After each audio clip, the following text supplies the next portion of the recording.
अमरीकी सदर Donald Trump ने कहा है कि भारत और चीन यूक्रेन जंग के लिए रूस को फंड्स फराहम कर रहे हैं। रूसी तेल और गैस खरीदकर उसके हाथ मजबूत किए जा रहे हैं। उन्होंने नेटो ममालिक को रूस से तेल और गैस खरीदने पर आड़े हाथों ले लिया और यूक्रेन जंग खत्म न करने पर रूस पर टैरिफ लगाने की धमकी भी दे डाली।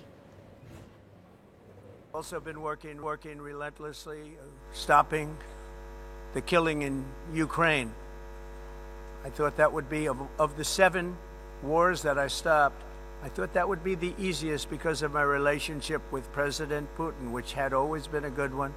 I thought that was going to be the easiest one. But you know, in war, you never know what's going to happen. China and India are the primary funders of the ongoing war by continuing to purchase Russian oil.